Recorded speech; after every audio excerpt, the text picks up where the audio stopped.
What is up, everyone, and welcome back. Welcome to Coffee with Baldman. It has certainly been a little bit since we have done Coffee with Baldman, that little episode where I get to talk about all sorts of different stuff, update you on stuff, update you on the channel, talk about stuff that matters to me.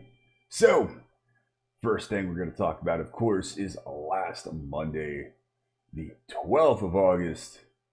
Got that phenomenal announcement from VK stalwarts, heavyweights, Dir En Grey. They were doing the North American tour, the New Way to Self-Destruct tour, which is going to be awesome. Doing dates from California, across the Midwest, across the middle of the U.S., and going to come back down through Texas, culminate in Mexico City. I am highly bummed out. They are, for those of you on the East Coast, they are only doing an East Coast date, and they are not doing a Canadian date. So I do feel bad about that. Those tickets went on sale Friday. The Gramercy Theater in New York sold out wickedly fast, within 2 hours, if I'm not mistaken. And I am the proud owner of a pair of tickets to the Houston date, which is 17 December of 2019. And right before, I want to say the night before tickets went on sale, I actually noticed something that's rather special to me. And that is my very first Dir En Grey video for Different Sense. The beginning of the journey through Dir En Grey and through Visual K in general, to be quite honest, because that's really what started the amount of Japanese bands and Japanese related music content that I do here on the channel. That video went live on 17 December of 2017. So that means that the day I get a chance to see Dir En Grey live for the first time, it's 2 years to the day since I did the Dir En Grey video for Different Sense. And it completely changed my life, changed the direction of the channel. And the channel at that point went from like 100 subscribers, if that 50, 60 subscribers maybe, to over 1,000 in just under a month. So the channel certainly grew exponentially because of it. And it's enabled so many opportunities to come for the channel and allow me to continue doing videos close to 2 years later. I'm eternally grateful for that. And it's really such a huge part of what I do is Japanese content. And it's given me a whole new list of bands to see live. Now, when I started this channel, back in 2017, back in late September 2017, I'd already checked the boxes on the overwhelming majority of bands that I wanted to see live, because I've seen a lot of shows, and I've had the opportunity to see the overwhelming majority of those bands. This opened up a whole new ball of wax, a whole new world of bands that I have that now I want to see. And Dir En Grey happens to be one of them. So you will certainly see me at the show in Houston with my younger brother, who you will be seeing more of on the channel as another series that I'm working on getting up and running. Starts here in the next couple of months. So you will certainly see him more doing stuff with me. He lives in different part of Texas, so he's going to come down and catch the show with me, and I'm looking forward to that.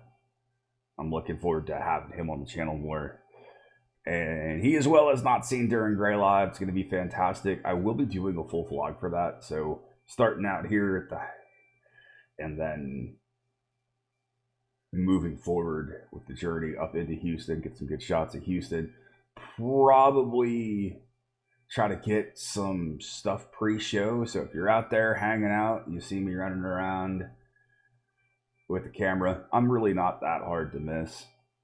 I'm standing over 6 feet and very bald.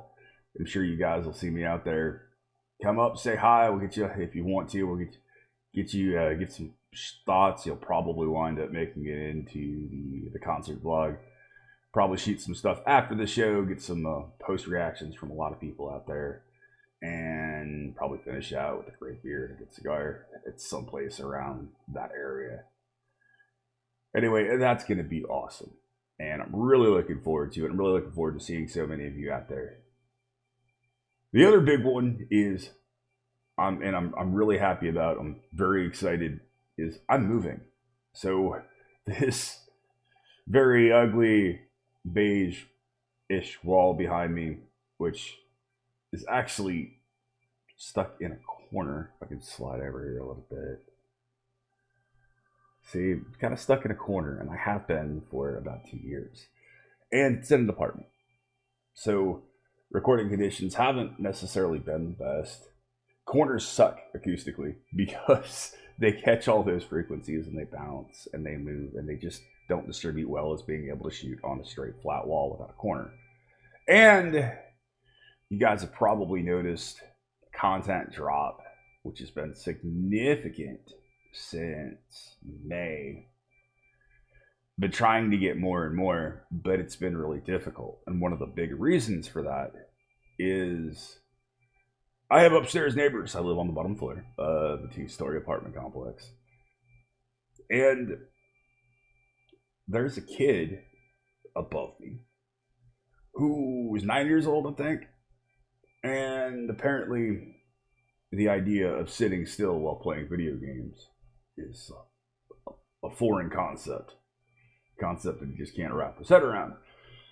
So he jumps constantly for 8, 10, 12 plus hours a day.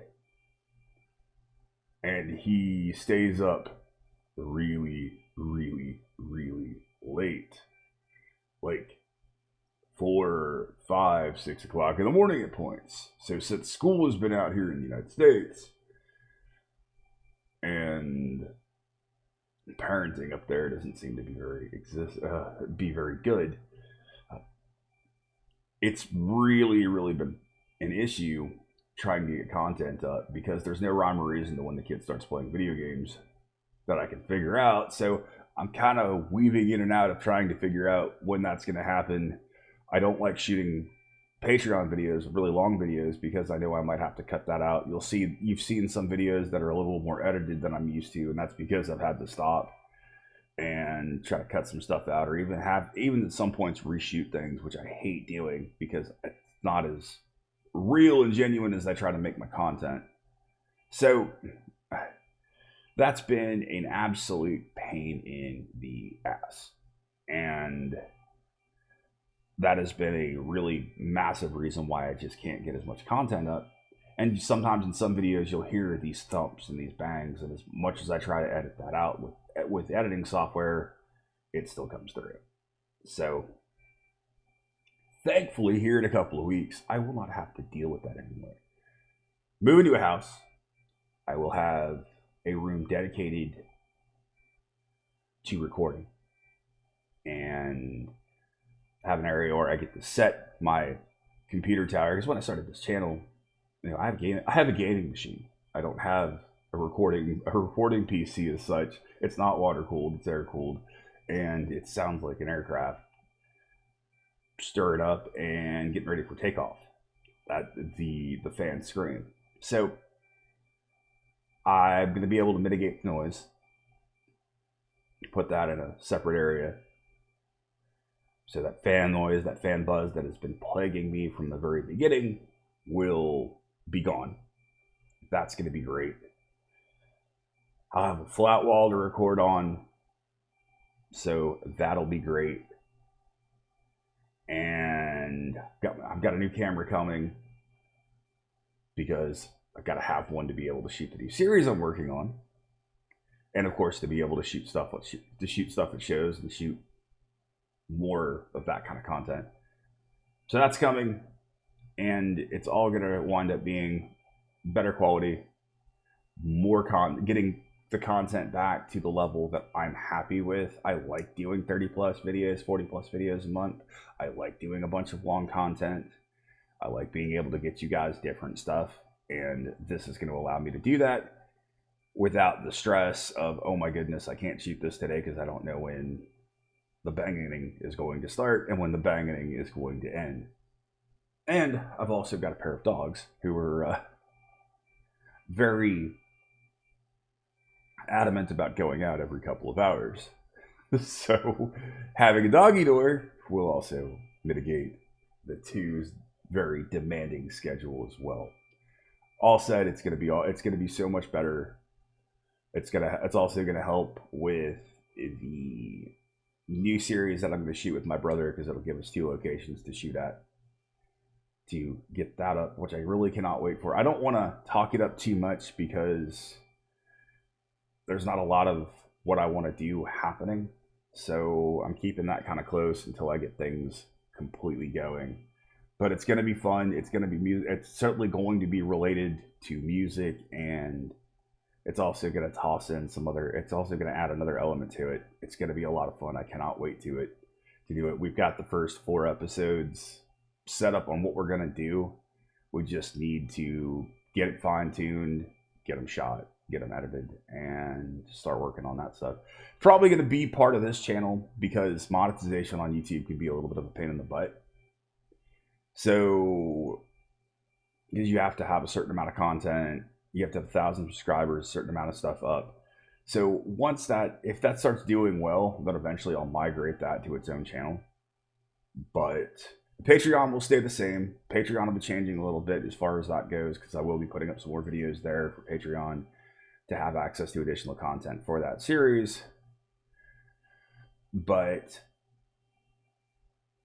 we want to be able to do some stuff, some other videos on each of the episodes that we're going to do that would make the individual episodes of that new series a little too long for most people. You know, I want to keep those videos 10 to 15 minutes or 10 to 12 minutes and keep them fun, be able to get you the enjoyment, the entertainment out of it, and get you the thing we're providing. So the additional stuff for that will be put up on Patreon, and it's just going to be a simple unlock. It's not going to be levels to it. I mean, I've got to have those because that's what Patreon wants, but it'll be just a general access point. But really looking forward to that as well. Really looking forward to bringing that. It's been something that an idea that I've been kicking around for well over 1.5 years now, and finally going to be able to execute that. And of course, the other topic that or a couple of topics that I want to talk about. Saw the video with the cultist and their thing in Vagos. Having your set time pulled sucks. It does. But at the same time, and when you do get told you've got to stop because the festival of the show has to keep going, you got to stop. It's not, hey, we're gonna play another couple of minutes and finish our song. It's your PA gets cut, you stop, and you start tearing down. It sucks. Thankfully, all the bands I've played in live, and quite honestly, it's not that many bands that I've played in live, but I've never had an issue where we had to get the PA turned off. As a promoter, on the other hand, booking shows, I have ran into that issue where bands have decided that it doesn't matter, they're going to play anyway, they're going to keep going, and they're just going to keep the set rolling and screw the other bands. So PA gets cut, and we were a little worse about it, a little more evil, I guess you could say, because we just start tearing your stuff down. The scenes I was involved in were very family oriented for the most part. I had a lot of bands that really worked together to make shows go out without a hitch. People would load it for the local scene. People would load in, load out, help each other, and typically you'd be able to get bands on and off within 10 to 15 minutes, get a quick sound check, and get the next band on, which was awesome because that meant that in a 4-band local show, you could guarantee, or not guarantee, but most likely, more often than not, each band would get a 45-minute set for a local show, which is great. And because those shows typically tended to run really smoothly, you're even able to pay most of those local bands. I tried to always make sure I was able to give band something, a couple $100, which is enough for necessities, picks, drumsticks, that kind of stuff, maybe some beer. But we just start pulling stuff off.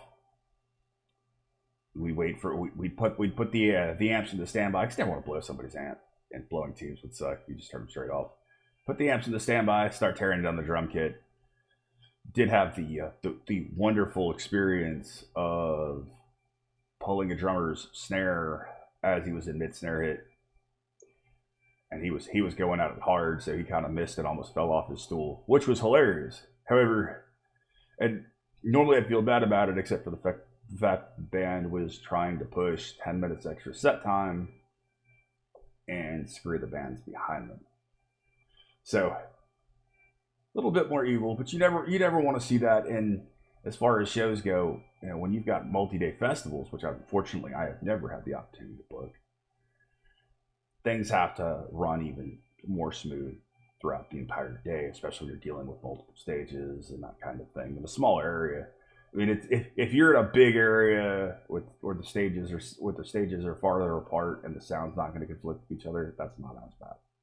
But so there's the additional thoughts on that. And as much as it sucks to lose set time as a band, when time does happen, you are forced to stop playing, and you get your sound cut. You gotta stop, and of course, be thankful that band was still playing with amps. A lot of bands these days are running DI, meaning they're running direct input. What that means is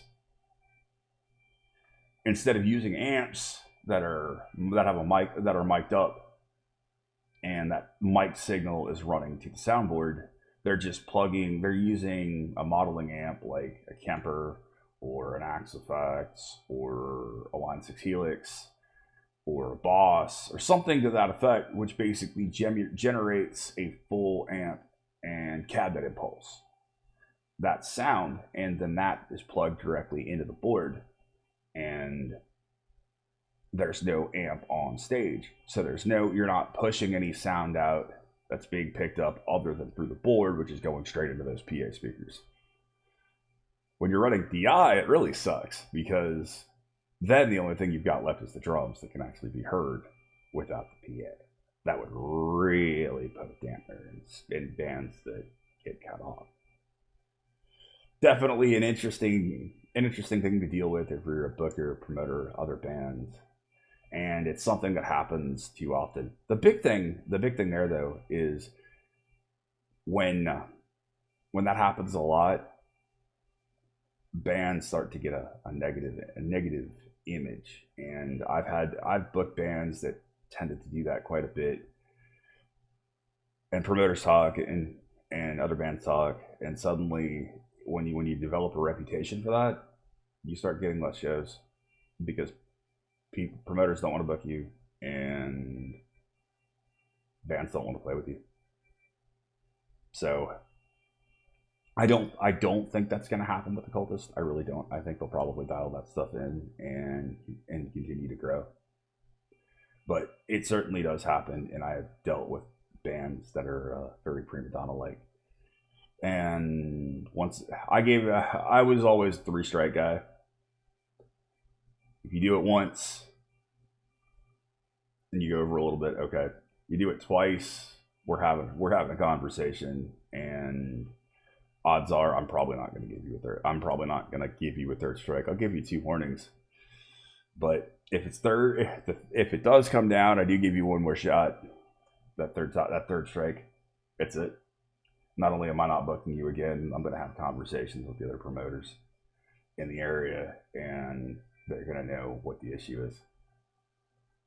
So, a little bit more on that topic, a little bit of personal experience there. And of course, the other thing is, I hope all of you are doing well out there. You know, I hope that things are going well. I hope you're going out and seeing some more shows. I hope you're continuing on with your personal goals and making those strides that you want to make in your life. And I love and appreciate you guys so very much. I look forward to seeing more of you live. I know that Deer Hunter is coming through Austin in November, and I'm thinking about hitting that show. I have to look at tickets and see if they're still available. If so, and I wind up getting tickets for that, I'll certainly let you guys know and hopefully see some of you out there as well. I do have that third Deer Hunter record coming on, and Mr. Matt Gigante, the man who has been making the outstanding notes for the Deer Hunter records, just decided to support me via Patreon, which is awesome. Truly appreciate that, because the guy's already done so much as far as putting those things together, putting those really comprehensive notes together, and hopefully I'll be able to get to the third record here shortly, because that set of notes is done. And tying back into moving, I should be able to get all that content done, get more full album stuff done, as well as actually just doing more straight up album reviews, which seem to be pretty well received. So I'm going to try to do more of those as well. Thank you guys. I wanted to let you know, I wanted to apologize for content slowing down. It's been a battle to try to get this stuff done and get it done without you hearing the amount of banging and floor creaking and noise that happens when you have feet slamming into the floor many times a minute. So I appreciate you so much for bearing with me the past couple of months. Thankfully, that road, the end is in sight, and I'm not sure exactly when I'm going to make the move. It's going to be probably within a week or two at most. And it's not. It's just right down. It's just down the road from where I'm at. I'm not leaving areas. I'm just making a quick move across town. So shouldn't take too long. Got to get things fixed up at the house a little bit. Repaint a wall. Basic maintenance stuff. Get all that stuff turned on, and far sooner than later, you'll see me in a new place. You'll hear me in a new place. Before I leave, I'll probably take a shot of the room that I've been occupying for the past 2 years of shooting this stuff, and you'll be able to see. I'll probably leave the mic in the corner, just so you can see exactly what and just how close to the corner I've been dealing with, and why those frequencies tend to bounce a little bit. But I'm looking forward to having a new environment where I can actually put up audio treatments and just get a better sound and a better environment to record for you guys. Thank you so much. I love you. I really appreciate every single one of you for it's been here as little or as long as all of you have. Thank you to my law enforcement, military veterans, and first responders for what you do every single day. As always, you have been awesome. I have been Baldman. I will see you in the next one. Be excellent to each other and keep that going.